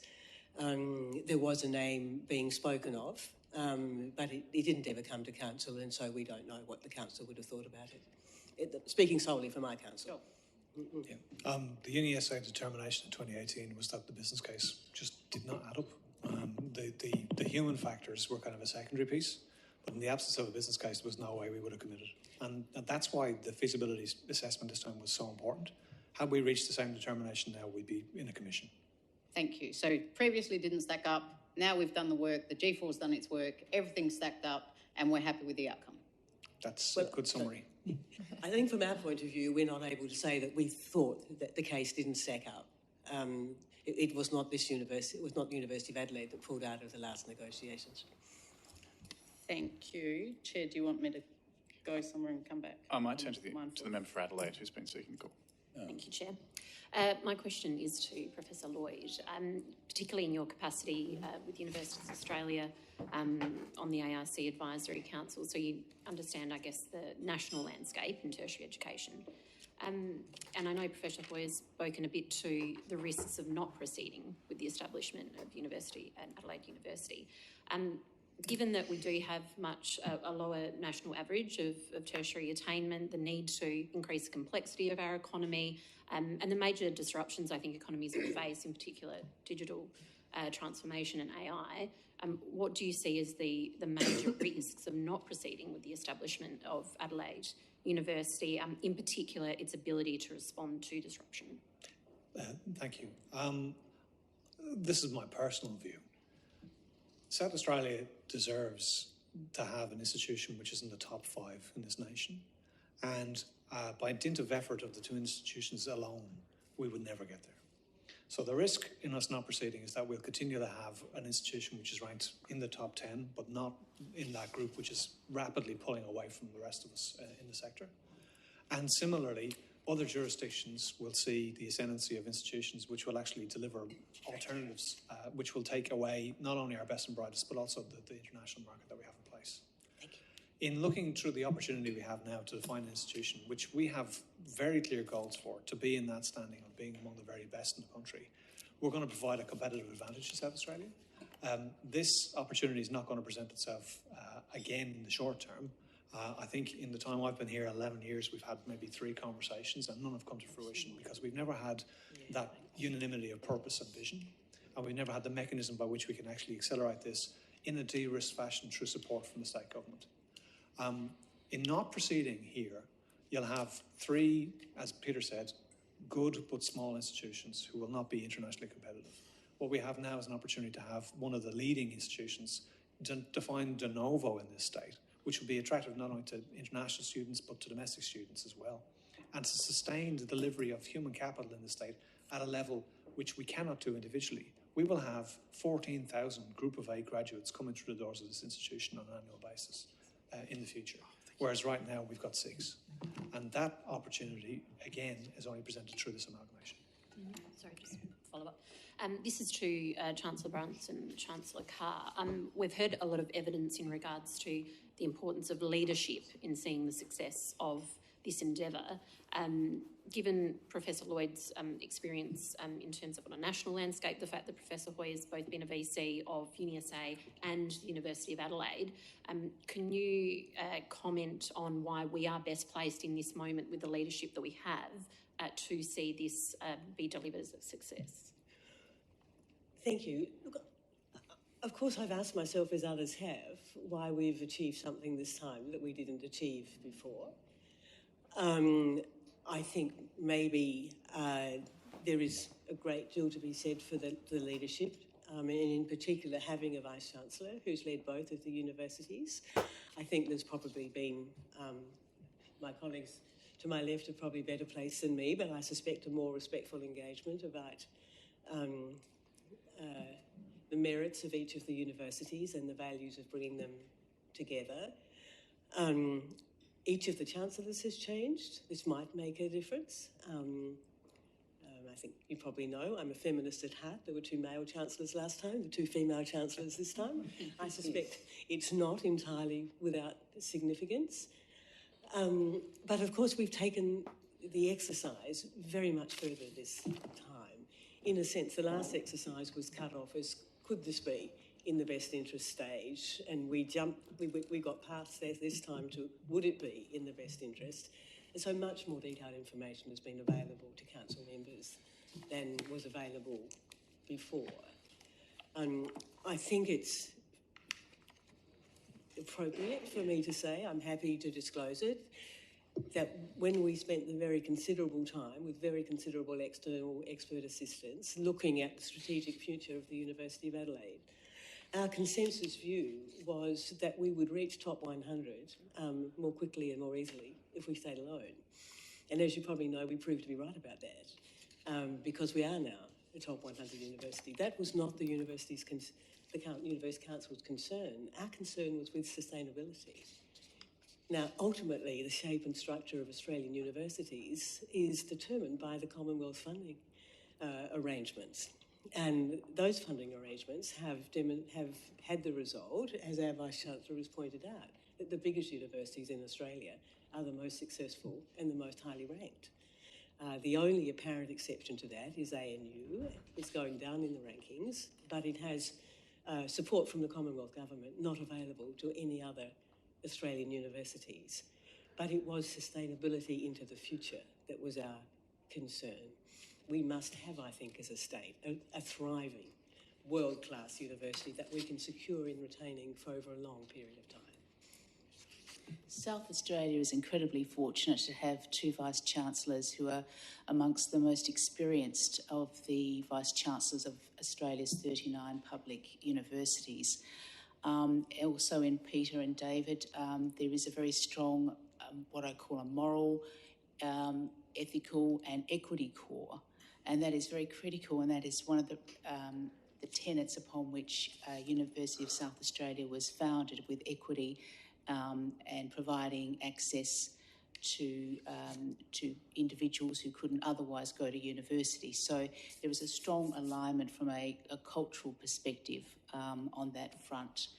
I think from the University of South Australia's perspective, we feel that we can go further and faster through an amalgamated new university for the future that achieves the vision than we could go alone. So could I just add a comment? So first of all, it's absolutely true that David and I have seen a lot. I'm Australia's longest serving Vice-Chancellor, having run 3 universities of very different nature, and David has had a very long tenure at University of South Australia. We were asked before whether a former Vice-Chancellor of one of our institutions was qualified to make the calls that he made in this room, and he might well be, but not as qualified as we are. He served nearly 5 years as Vice-Chancellor, and it was said that a large university would be, I think, a lumbering dinosaur, and implied that the student experience couldn't be good. I think it's true to say that if you get very big, you can't afford to divest from the student experience. But University of Queensland clearly shows that at almost 2.5 size University of Adelaide, you can consistently have better student experience than Adelaide University ever achieved under Professor Bebbington. So it's about the values that you set for the institutions and the ambitions. It's not about the size. It's the investment decisions you make. And we have an ambition to have a triple helix of success that is rarely attained. One is for us to be an institution where anybody, irrespective of background, but properly prepared to go to university, will succeed and be admitted. We need that in this state. We have low attainment relative to other states, not because people are inherently less capable, but because we have not created the conditions for all of them to be as successful as it can be. That's number one. Number two is that we want to show that you can be big and have the best student experience possible. And number three is that we can drive innovation through partnered, globally competitive research in concert with business and industry. That's what we want to achieve. That is our ambition. And this is why we're engaging in this exercise. If you were to think 5 years ahead only, you wouldn't engage in the merger. But if you think 30 years ahead, this is exactly what you have to engage in. I just think, your question was probably leadership. The job, Peter and I get on very well. We get on very well as colleagues and as friends. And the alignment we have from an educational philosophy is very, very close.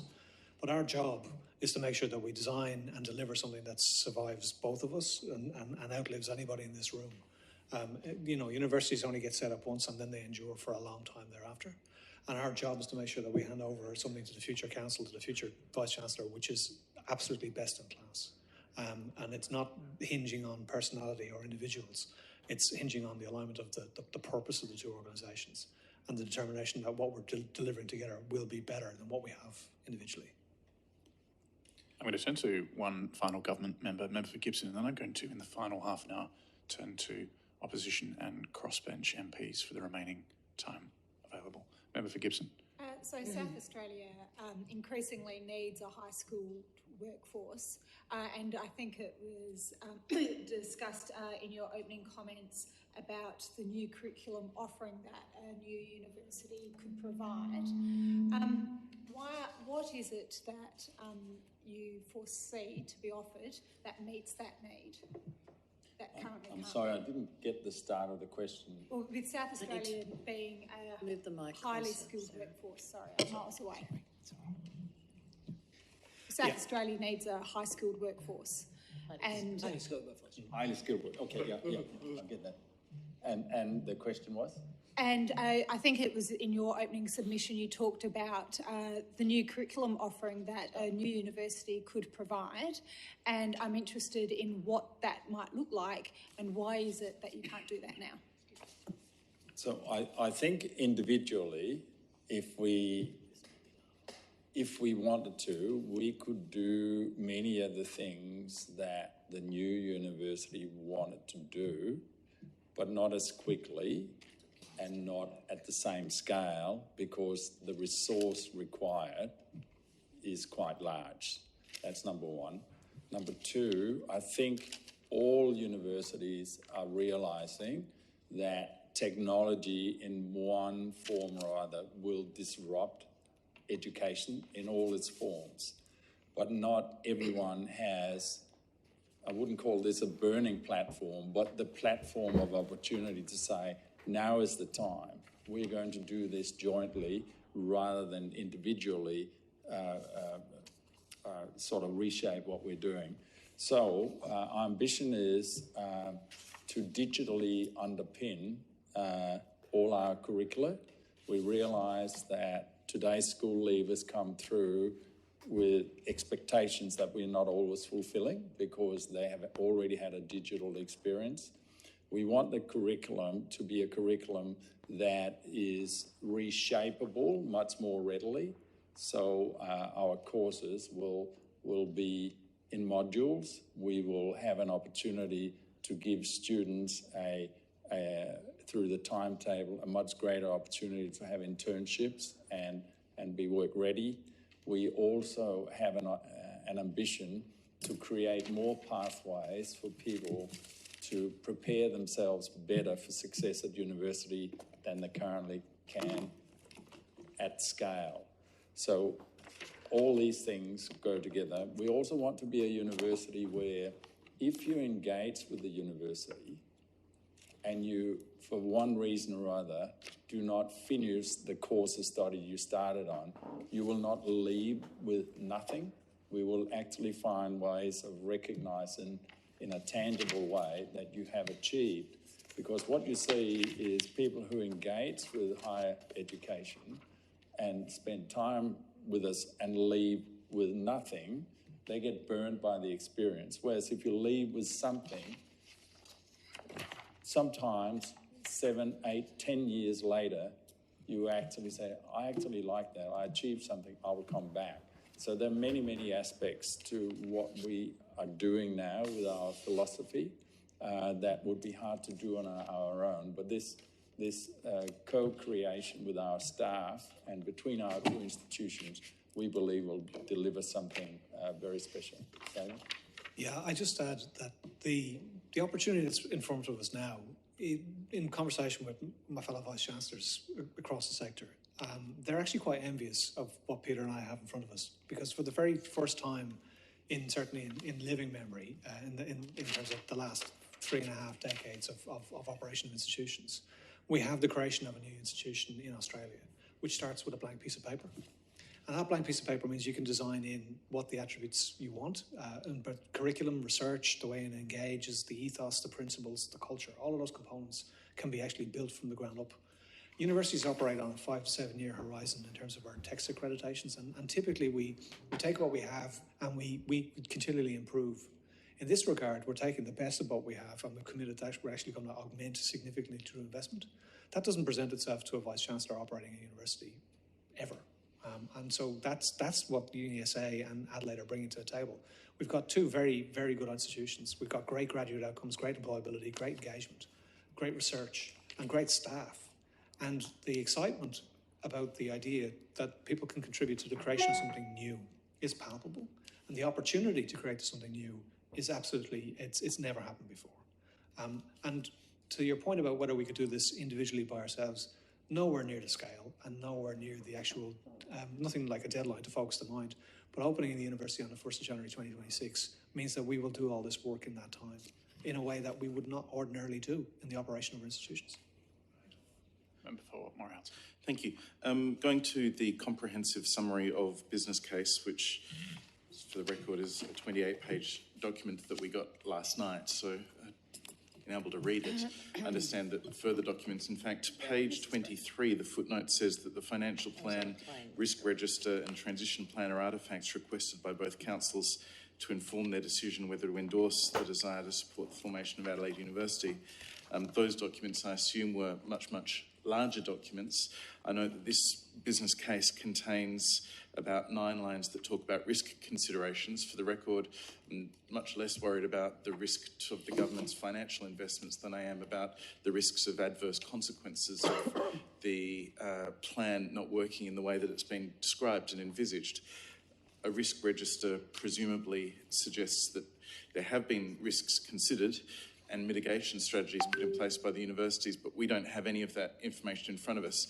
And just to put it into context, the reason why, to my mind, that's so important is that the evidence from the government's higher education unit last week was that they haven't done any detailed risk assessment, risk analysis, and to quote, I assume the feasibility study business case undertaken by the university has looked at all of the risks as well as the benefits. That's the information provided to us by the government. So their analysis relies very heavily on this document that is summarised in 8 lines in the information that we've got. I invite you to reflect on any of that, but I guess my question is, are you able to provide the committee with any of those documents that has the detail that we've been seeking to understand the risks to the state, not necessarily the financial investment, but of any adverse or unintended consequences that you've considered and what strategies have been put in place to mitigate them? Yeah, thank you for that. Rest assured there's a voluminous risk assessment which accompanies with this documentation. And indeed, the consideration of the councils was through a lens of risk, not only to their own institutions, but for the concept of the future institution as well. That document hasn't been provided because it actually contains a significant amount of information about how we're going to mitigate the risks. And the intellectual property involved in that mitigation is directly underpins our competitiveness in terms of the national landscape. So if we're able to arrange a mechanism by which we can disclose that in camera in confidence, we will be happy to do. And I agree with that. Thank you. Well, in that case, we'll explore that with the committee, and I certainly look forward to that opportunity. I thank you for that commitment. Can I go specifically to some of the documents in Table 4 and Table 5, for example, where I imagine a number of the basis of the business case has been explored, the projected financial profile. We talk about student revenue growing from was this in billions or millions, to 1.3. Is this mostly through growth in international students, or is that including domestic? How does that figure derived? Page 19, Table 4, the first line.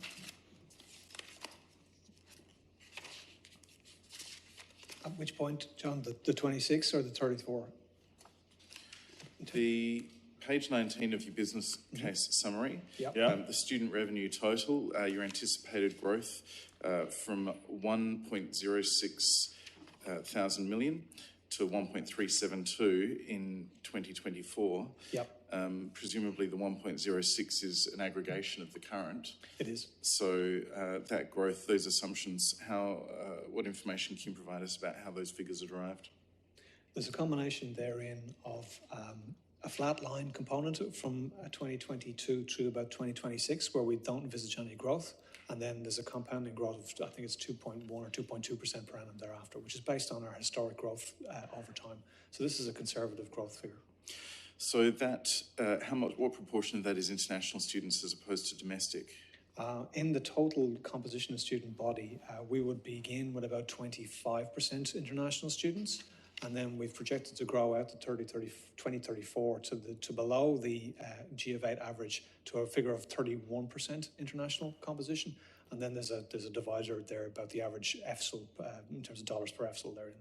But it's, as I said, the 1.3 still has significant headroom if we compare the equivalent institutions in terms of the 5 that were referenced by Peter earlier on. They'd have significantly higher international populations than are on this page.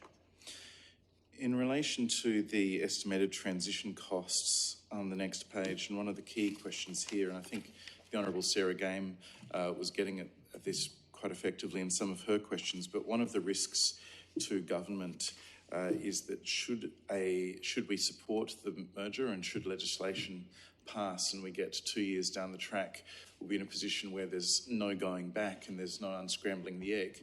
And if we have any reason to be uncertain of your costs, that informs whether or not there's a risk of you coming back to government needing more money, less the risk of damage. So to understand these, you've got a contingency of 10% in terms of your estimated costs.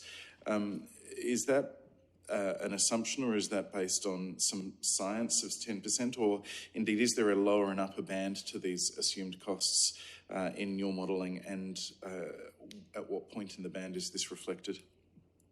So our costs have been estimated with expert external advice substantially from more than one source.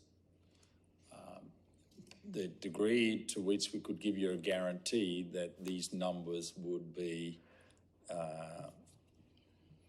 fixed in time and quantum is relatively good based on how much work that has gone in there, but we couldn't sit here and say to you that the figures would be totally immovable in time. I've had some people put to me that a $314 million, which is what you've got for transition investment, at $314 million wouldn't be an impossible figure for the IT costs alone. Now, those costs over the next 15 years might be borne to that volume by the institution separately, so it doesn't have a red warning light. But in terms of understanding your costs, is there any way that you're able to disaggregate those workforce integration, asset integration, IT and so forth, in information that you wouldn't consider commercially in confidence and could therefore provide to the committee? We could actually engage to provide greater detail on any of that. I think you'll appreciate that we would be in the process of procuring services where it wouldn't be in our interest to disaggregate that figure across individual lines right now.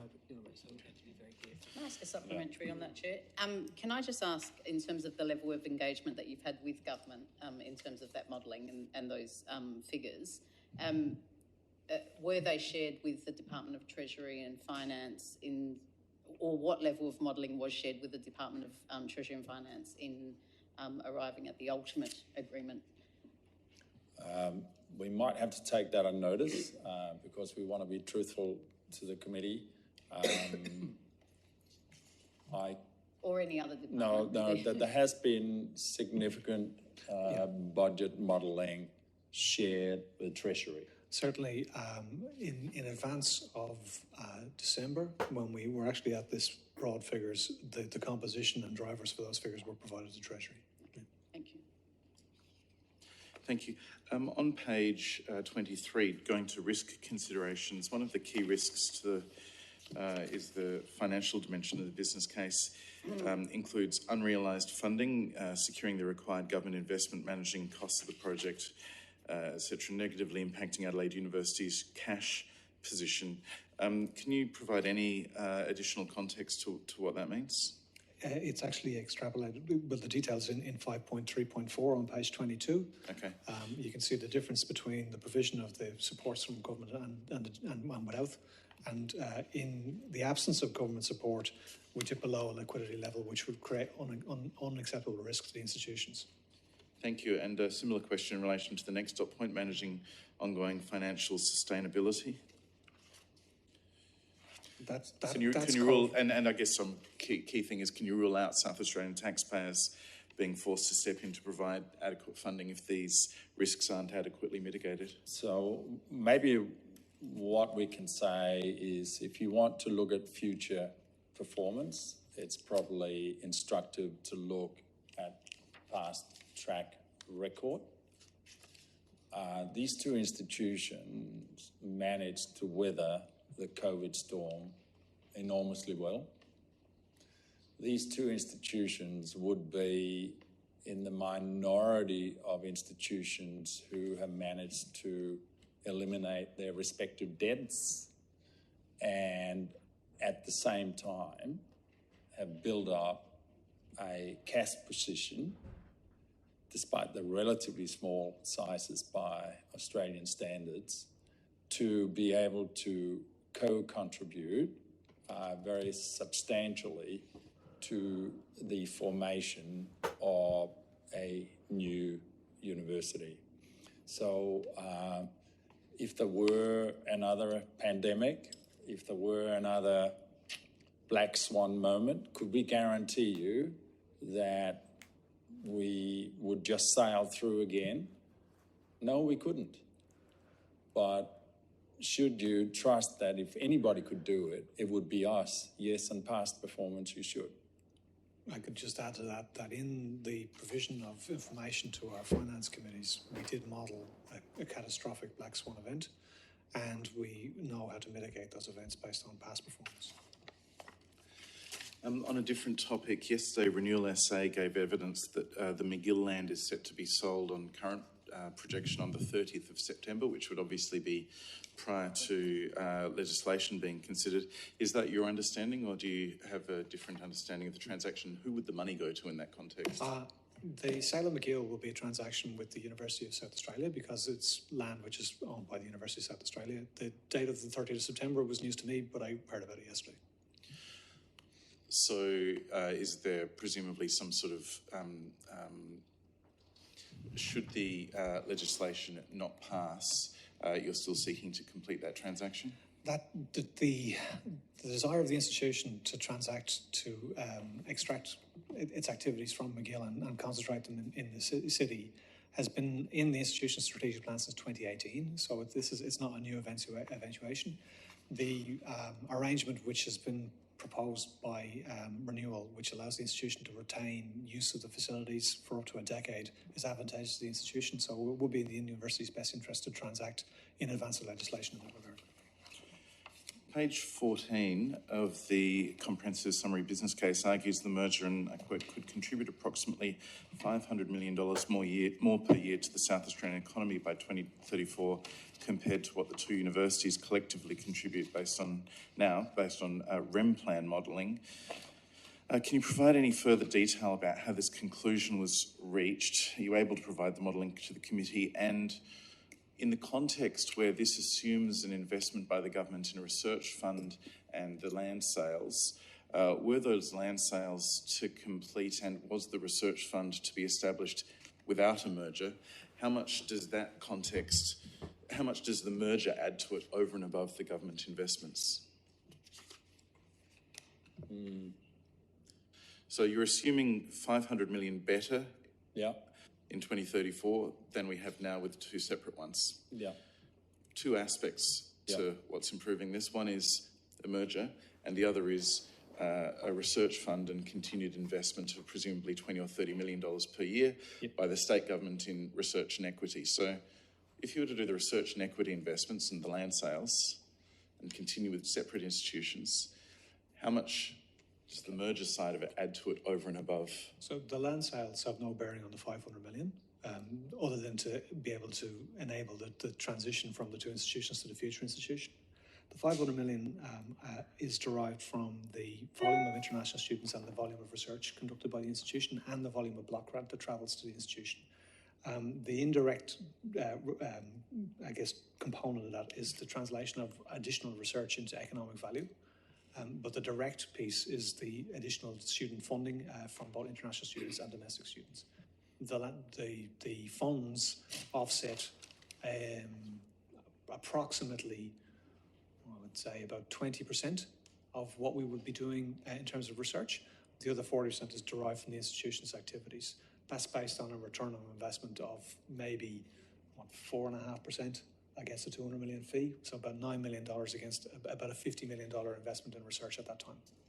So maybe I can just add, because it might also better answer questions as I was added before, in respect of the $500 million per annum. The combination of the two universities makes this new university a university where, as David Lloyd has pointed out, currently in the order of 24% of our students would be international. By Australian standards, that's a low percentage. And it will therefore not upset, in our view, the environment and culture on the campus by increasing that percentage to 31%. Most of the large universities we talked about are at 40% or above for the international students. One is at 50. That, in my view, is too high. But we can actually safely aim to attract at least 6,000 extra full-time equivalent international students per annum. Very conservative figures worked out by one of the big four accounting companies some time ago, estimated that an international student in South Australia will contribute some $60,000 to the economy, which is not unreasonable given that on average they probably pay $35,000 in fees per annum and then they have to live. And that is very hard to do under less than 25,000. So if you say 6,000 times 60,000, that's 360 million per annum. Additionally, the university's enhanced cash flow allows us to invest in at least 1,200 extra staff by 2034. Half of those are academics, and that added capacity to invest in academic firepower will also allow us to attract much more research funding for the state, and hopefully some of it in association with businesses and organisations who actually want to improve. This is not only an issue for the state, it's an issue for Australia. We sit so far below the OECD average for gross expenditure on R&D in this country. It's dropped to 1.8% of GDP. The OECD is at 2.66%, and leading nations in innovation like Korea is at 4.9%. So those two major components very closely go towards the $500 million. And then there are other aspects that will also add to it. We have a very strong ambition to reach out of South Australia with our educational products, leveraging a fantastic UniSA online offering and getting more products into that, which a combined university will do. So that just goes to the $500 million, which we asked about before as well. Honourable Jing Lee. Thank you, Chair. Many regional communities have expressed their concern about regional campuses. Will the leadership team give a commitment or guarantee that no regional campuses will be closed should this merger go ahead? We can certainly say, as a consequence of the merger, regional campuses will not be closed. Our ability to invest in them will increase. Yeah, it's in the draft legislation, the commitments to deliver education for the whole of South Australia. Certainly, there's an opportunity which will afford itself from the Accord, which we'd be able to avail of to actually increase both outer metropolitan and regional hubs, and it's very much on our agenda to increase our footprint of delivery of education across the state. Honourable Tammy Franks. Thank you. I had some questions around the drafting of the legislation and how much involvement you had in it, but noting that we've got literally, I think, 2 minutes left. I would say that I'll probably put those on notice. I have a range of other topics as well on notice, but I wanted to just move to the page 16 of your document that you've provided to the committee, feasibility assessment, creation of a university for the future, comprehensive summary of business case, and draw your attention to that page 16, table 3, stakeholder impact assessment, and that is in the category of students. In that, under the summary and interest, it being equity and access, student experience, you've noted something that is in the legislation, which is the perpetual $100 million equity fund. In that, however, you've got a specific that isn't in the Act, or the proposed Act, the bill, that this fund will help support up to 800 more equity students per year by 2034, quoting that a larger and more diverse cohort of students will be able to access a high-quality university education with a university environment that is more reflective of the South Australian and Australian population. This affords inclusivity and access for all categories of students experiencing disadvantage, resulting in attainment, advancement and enhanced feelings of belonging and pride. How did you arrive at 800 students per year accessing the scholarship fund? It's a pretty simple piece. So on the basis that a $100 million fund will deliver about $4 million in revenue or, if you like, dividend to invest, it's the provision of up to $5,000 per student. And that transformational level of investment is the difference between a student who has to work 2 jobs or can't afford petrol or can't afford books or a computer. That's based on our historic levels of support for students in terms of what can actually make a difference. The future institution may decide to support 80 students at $50,000, right, in terms of the way they want to cut the cake. But based on where we've seen, I guess, investments which support students to really access education and take them away from having to fund themselves in that regard, and to address some of the placement poverty issues that we see, that's where that number comes from. So there'll be $500,000 scholarships, and that's your vision for across the board. That's what people will apply for? Our ambition would be to have a much bigger fund eventually. We need a fund that is at least triple that to really make an impact. One of the opportunities we have is that we, between us, have 400,000 alumni. Many of them, like myself, are baby boomers, one of the most fortunate generations you can think of. Many of those 400,000 baby boomers would have done much better than they ever thought, and it's our opportunity to build into their experience of having been successful because they got an education and pay that forward. If the stock market doesn't do well in a particular year, what are your provisions there? We're trying to provide, I guess, in the guidelines which were referred to in the legislation, a means for a minimum payout on an annual basis, recognising that there'll be kind of overperformance and underperformance in any given year. Our preference would have been for us to have that as an endowment which the institution held itself and invested itself. And the origin of the $100 million fund was actually from the institution's desire to create that endowment in the first instance.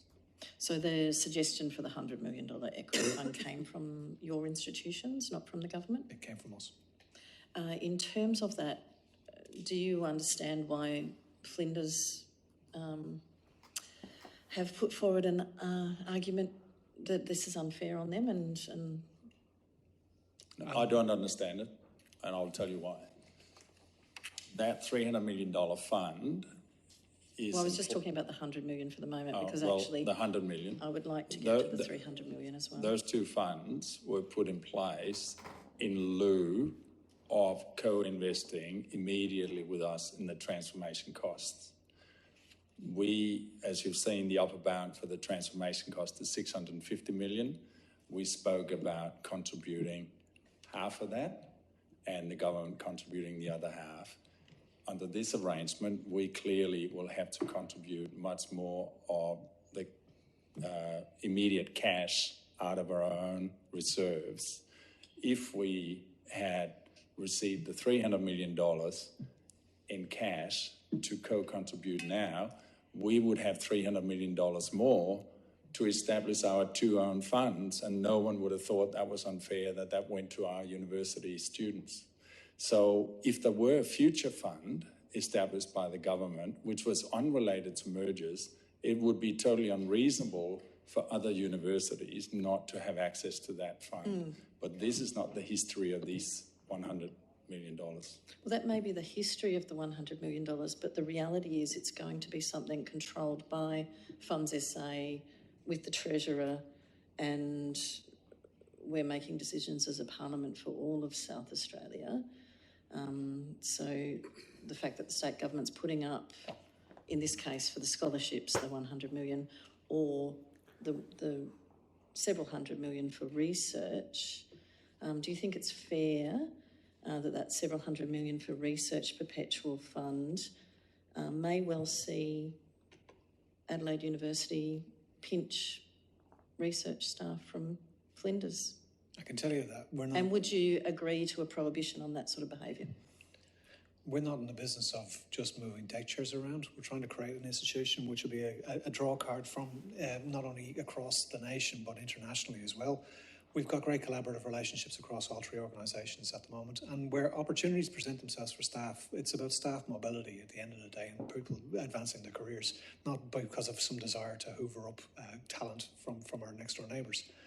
The real issue here is that we have direct transformational costs which have to be offset, and the mechanism by which the government is meeting those is through these two funds. If those two funds are not provided exclusively for the use of the institution, those costs are not offset for the institution, and we wander into that space where the acceptable risk in the transition is not being met.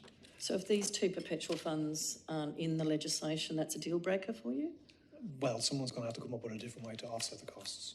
Can I ask a supplementary on that? If there was a greater level of funding than the $300 million, would you, if that amount being available for your institution is the key, then do you have any concerns of Flinders being able to access the funds if it was a higher level of fund? I think truly, if people are very concerned about there being an inequity, it's very easy to solve. Transfer the $300 million to the new Adelaide University to affect what has been a policy intent of a democratically elected government that signalled that intent going forward. But the policy intent was to have a commissioning of inquiry that would have potentially been resumed in July this year had you not come to an arrangement yourselves. My final question then, because I see that we have run over time, there was clearly an indication at the beginning of my questioning and your evidence that had we not found an arrangement had been reached by your two institutions, we'd be going into a commission of inquiry process now. Is it imperative that the Parliament pass this legislation this year? And what would have been the case if we were going into a commission of inquiry? The passage of this legislation enables us to open the doors of the institution on the 1st of January 2026.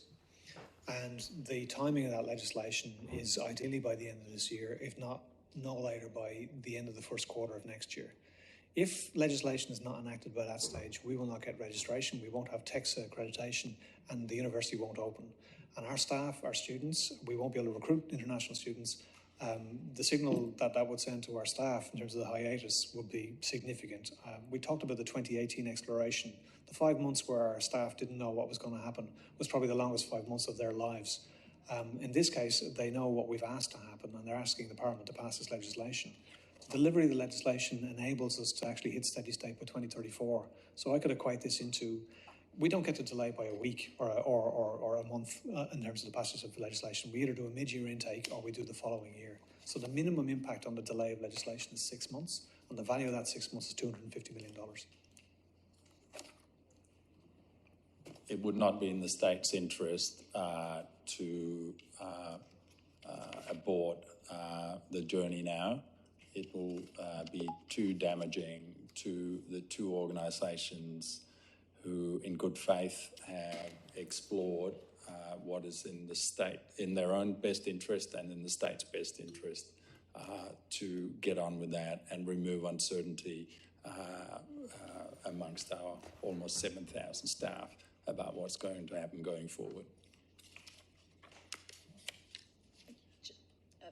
Can I ask a supplementary off the back of an earlier question around Flinders? And that is, and I think I put this question to Vice-Chancellor Sterling, there's nothing preventing, obviously, Flinders University from engaging with the government in terms of equity around funding and what Flinders might be seeking in terms of extra funding, is there? Yeah, precisely. And that fund of $100 million is also not capped at $100 million. So there are other revenue streams that can be incorporated into that fund. It is just that we've basically set the baseline with $100 million. More would be better. Thank you. And just finally, because we haven't spoken that much about the students who are at the heart of all of this, and we had Mr. Solomon and Ms. Thomas appear from the SRCs, and can I say for the record that if that's the calibre of graduates you're producing, then well done to all of you. They have put a few points together which around union representation, which they say basically if those things could be achieved, then this is something that they support overwhelmingly.